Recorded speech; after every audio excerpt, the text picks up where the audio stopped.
নমস্কার বন্ধুরা। ঘন জঙ্গলের ধারে একটি ছোট গ্রামে গরিব নামে এক ব্যক্তি বাস করতেন। তার নাম, যার অর্থ স্থানীয় ভাষায় দরিদ্র। তার পরিস্থিতি প্রতিফলিত করে গরিব একটি ছোট কুড়ে ঘর এবং কয়েকটি পুরনো কাপড় ছাড়া আর কিছুর মালিক নন। তার কোনো পরিবার ছিল না, কোনো গবাদি পশু ছিল না এবং কথা বলার মতো কোনো সম্পদও ছিল না। তবুও তার বৈষয়িক দরিদ্র সত্ত্বেও গরিবের কাছে অনেক বেশি মূল্যবান কিছু ছিল: শিবের প্রতি অটল ভক্তি। প্রতিদিন গরিব কাছের শিব মন্দিরে হেঁটে যেতেন, যেখানে তিনি প্রার্থনা এবং ধ্যানে ঘন্টার পর ঘন্টা কাটাতেন। তার ভালোবাসা এবং ভক্তি ছাড়া আর কিছুই দেবার ছিল না, এবং তিনি প্রায়শই চুপচাপ বসে থাকতেন, চোখ বন্ধ করে শিবের নাম জপ করতেন। গ্রামবাসীরা পাশ দিয়ে যাবে, কেউ কেউ তার জন্য করুণা বোধ করত, আবার কেউ কেউ তার দরিদ্রকে উপহাস করত। আপনার ভক্তি আপনাকে কি আনতে পারে? তারা বলবে, তুমি বরাবরের মতোই গরিব থাকো, ভগবান শিব আপনার ভাগ্য পরিবর্তনের জন্য কিছুই করেননি। কিন্তু গরিব কেবল হেসে বলতো, ভগবান শিব আমাকে আমার যা যা প্রয়োজন তা দিয়েছেন, আমি এমনভাবে ধনী যা তুমি দেখতে পাও না। এক রাতে দেশের রাজা এক অদ্ভুত স্বপ্ন দেখলেন। তার স্বপ্নে ভগবান শিব তার সামনে উপস্থিত হয়ে বললেন, আপনার রাজ্যে একজন মানুষ আছেন, আমার একজন সত্যিকার ভক্ত, যিনি আপনার সমস্ত সম্পদের চেয়েও ধনী। তার নাম গরিব। যাও এবং তাকে খুঁজে বের করেও, কারণ তার কাছে প্রকৃত সুখের চাবিকাঠি রয়েছে। স্বপ্নে বিহ্বল হয়ে রাজা জেগে উঠলেন। গরিব নামের একজন মানুষ, যার অর্থ দরিদ্র, তার চেয়ে ধনী বিশাল ও সমৃদ্ধ রাজ্যের শাসক কীভাবে হতে পারে?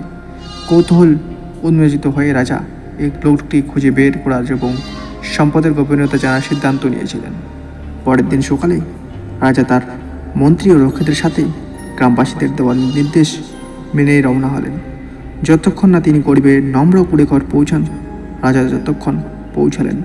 গরিব যথারীতি মন্দিরে যাচ্ছিলেন। রাজাকে তার প্রান্তে দেখে গরিব তাকে গভীর ধনুক দিয়ে সম্বর্ধনা জানালেন, তার হৃদয় শ্রদ্ধায় ভরা। তুমি গরিব ভগবান শিবের ভক্ত? রাজা জিজ্ঞাসা করলেন। হ্যাঁ মহারাজ, গরিব বিনীতভাবে উত্তর দিল। আমি বুঝতে পেরেছি যে আপনি আমার রাজ্যের সমস্ত সম্পদের চেয়েও ধনী, বেশি ধনী। রাজা তখনও হতবাক হয়ে বললেন। গরিব হাসলেন এবং রাজাকে মন্দিরে হাঁটার জন্য তার সাথে যোগ দিতে আমন্ত্রণ জানালেন। আসুন মহারাজ, আমি আপনাকে আমার সম্পদের উৎস দেখাবো। তার হাঁটতে হাঁটতে গরিব ভগবান শিবের প্রতি তার ভক্তির কথা বলেছিলেন। তিনি ব্যাখ্যা করেছেন যে কীভাবে প্রতিদিন সকালে তিনি তার হৃদয়ে কৃতজ্ঞতা নিয়ে জেগে ওঠেন, প্রভুর সেবা ও সম্মান করার জন্য, অন্য একটি দিনের জন্য ধন্যবাদ করেন। তিনি সাধারণ জিনিসগুলিতে আনন্দ খুঁজে পেতেন: সূর্যের উষ্ণতা, শীতল বাতাস এবং পাখির কিচিরমিচির এবং বনের প্রশান্তি। যখন আমি ভগবান শিবের কাছে প্রার্থনা করি, তখন আমি আমার মধ্যে গভীর শান্তি অনুভব করি। গরিব বললেন, আমার কাছে সোনা বা গয়না নাও থাকতে পারে, কিন্তু আমার কাছে অনেক বেশি মূল্যবান কিছু আছে: তৃপ্তি। আমি ধনী কারণ আমার হৃদয় পূর্ণ এবং আমার মন শান্তি দিয়েছে। ভগবান শিব আমাকে যা আশীর্বাদ করেছেন তা কোনো বস্তুগত সম্পদ আমাকে দিতে পারে না। রাজা মনোযোগ সহকারে শুনলেন, বুঝতে পারলেন যে গরিবের সম্পদ আসলেই তার নিজের থেকে অনেক বেশি। গরিবের সম্পদ মুদ্রা বা জমিতে পরিমাপ করা হয়নি, বরং ভালোবাসা, শান্তি এবং আনন্দে পরিমাপ করা হয়েছিল, যা প্রতিদিন তার হৃদয়কে পূর্ণ করেছিল। তারা মন্দিরে পৌঁছানোর সাথে সাথে গরিব ভগবান শিবের মন্দিরের সামনে নজু হাত হয়ে তার প্রার্থনা শুরু করেন। যে যা বিম্বসায় দেখেছিলেন, যখন গভীরের মুখে বিশ্বস্ত ভক্তিতে আলোকিত হয়েছে, ঈশ্বরের সাথে তার সংযোগ এতটাই শক্তিশালী যে এটি প্রায় স্পষ্ট ছিল। সেই মুহূর্তে রাজা সম্পদের আসল অর্থ বুঝতে পেরেছিলেন, যে দৈহিক অতিক্রম করে এবং আত্মাকে স্পর্শ করে। রাজা পরিবর্তিত হয়ে হৃদয়ে তার প্রাসাদে ফিরে আসেন। তিনি তার কোষাগারে সোনা দিয়ে সম্পদ মাপান না, কিন্তু তার হৃদয়ে ভালোবাসা এবং সন্তুষ্টি দ্বারা গরিব যে অভ্যন্তরীণ প্রশান্তি পেয়েছিল তা খুঁজতে তিনি প্রার্থনা এবং ধ্যানে আরও বেশি সময় ব্যয় করতে শুরু করেছিলেন। রাজাও নিশ্চিত করেছিলেন যে তার জনগণের চাহিদা পূরণ করা হয়েছে।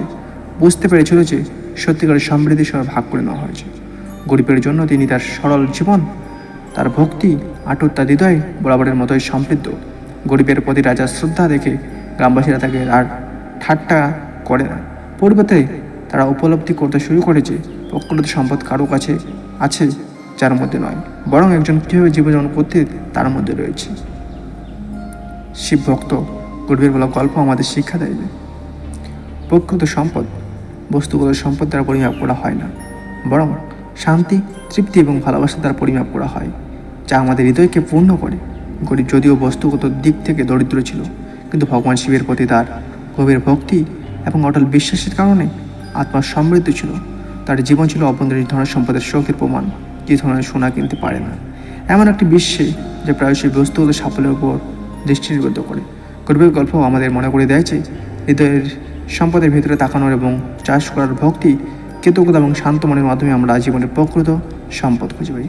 সুতরাং আসুন আমরা সবাই গরিবের মতো হওয়ার চেষ্টা করি, আত্মীয় সমৃদ্ধ, প্রেমে পরিপূর্ণ এবং জীবনের সহজ আনন্দ সন্তুষ্ট। এটি করার মাধ্যমে আমরাও আমাদের সফলের মধ্যে থাকা সীমাহীন সম্পদ আবিষ্কার করতে পারবো। সো বন্ধুরা, এরকম কষ্ট ভিডিওতে চ্যানেল সাবস্ক্রাইব করে পাশে থাকুন। জয় হিন্দ, বন্দে মাতরম। ভালো থাকি, জয় হিন্দ।